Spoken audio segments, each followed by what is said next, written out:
Class 9th के विद्यार्थियों, देखिए जिस घड़ी का आप बेसब्री से इंतजार कर रहे थे, इस वीडियो में मैं आपको 6 मार्च के लिए हिंदी का यहाँ पर क्वेश्चन पेपर प्रॉपर सॉल्यूशन के साथ में सोल्व कराने वाली हूँ। यदि वास्तव में आप अच्छे से अच्छे नंबर कवर करना चाहते हैं तो इस वीडियो को आप जरूर विजिट कीजिएगा, क्योंकि 100% आने वाले क्वेश्चन मैं आपको बताने वाली हूँ। ठीक है, फ्रंट पेज पे आपको बिल्कुल भी नहीं जाना है, आपका कैसा भी आए उससे कुछ भी आपको नहीं रखना है नाता, क्योंकि 100% आने वाले क्वेश्चन हम इसमें देखने वाले हैं, क्योंकि क्वेश्चन तो आपके 100% नहीं बदलाएंगे।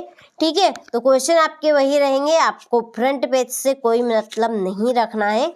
तो चलिए शुरू करते हैं और सारे प्रश्नों को यहाँ पर अच्छे से हम रीड करेंगे, क्योंकि ऐसे क्वेश्चन मैं आपके लिए लेकर आई हूँ जो 100% श्योर आपको परीक्षा हाल में देखने को मिलेंगे। ठीक है, तो चलिए शुरू करें।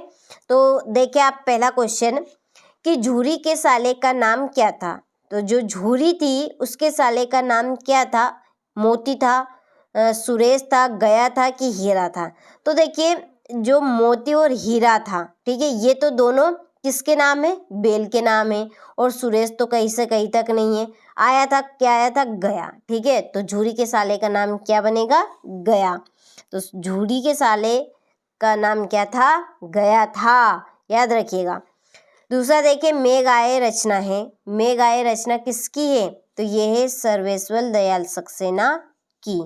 ठीक, तीसरा है इस जल प्रलय पाठ की विधा है। तो इस जल प्रलय पाठ की विधा है रिपोर्ट तार्ज।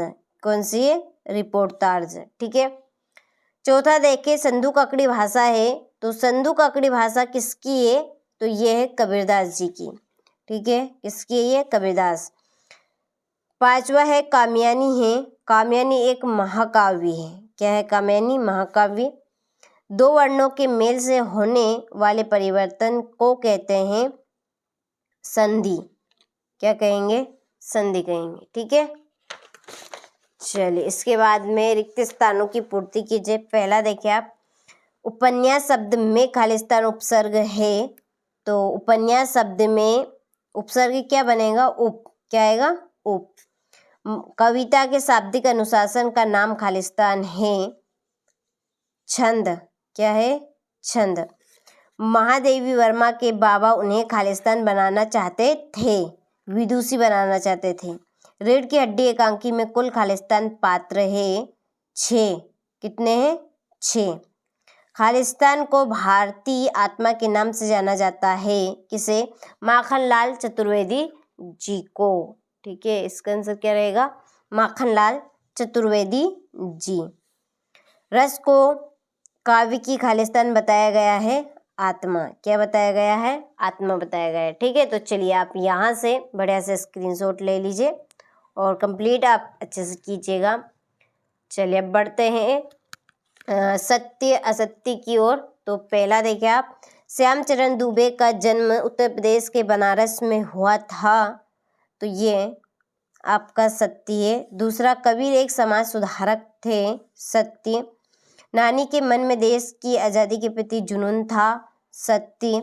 अलंकारों का अनावश्यक प्रयोग कविता के सौंदर्य को कम कर देता है। तो ये आपका असत्य, क्योंकि बढ़ा देता है, और तो वो क्या करता है? बढ़ाता है, घटाता नहीं है। हवा से बातें करना का अर्थ तेज गति से भागना है। तो ये आपका सत्य है।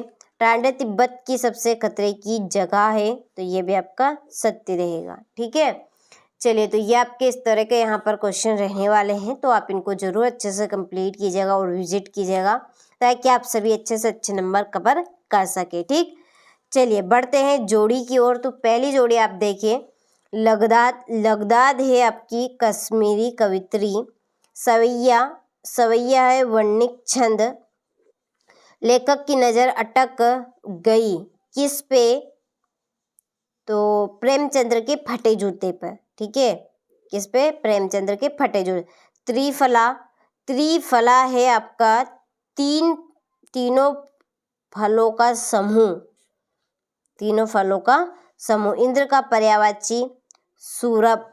इंद्र का पर्यायवाची क्या बनेगा? सूरपति। और विभीषिका है भयंकरता। छठी जोड़ी। ठीक, चलिए स्क्रीनशॉट आप ले लीजिए और अच्छे से कंप्लीट कीजिएगा, क्योंकि 100% आने वाले क्वेश्चन ही मैं आपको इस वीडियो में विजिट करा रही हूँ, ताकि आप अच्छे से अच्छे नंबर स्कोर कर सके। बिल्कुल भी आपको यहाँ पर देरी नहीं करनी है, सारे क्वेश्चनों को कंप्लीट कर लेना है। यदि आपने देरी की तो समझ लीजिए आपके नंबर कटने के चांस है। ठीक है, तो पहला, संधि कितने प्रकार की होती है, नाम लिखिए।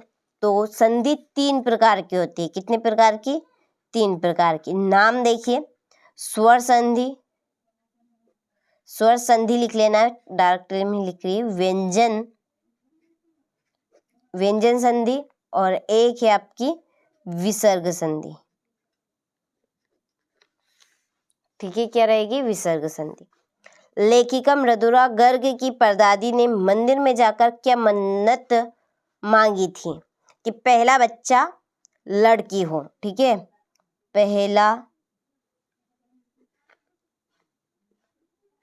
बच्चा लड़की हो। ठीक है, रसखान किसे अनन्य भक्त, किसके, सॉरी है मिसप्रिंट, किसके अनन्य भक्त हैं? लिखिए, श्री कृष्ण के। किसके हैं? श्री कृष्ण के। ये आपका इसका अथवा है, इसका आंसर। ठीक है, इस जल प्रलय में बाढ़ के पानी को क्या कहा गया है? मृत्यु का तरल दूत। मृत्यु का तरल दूत। मेघ आए बंठन की पंक्ति में कौन सा अलंकार है? लिखिए, मानवीकरण। मानवीकरण।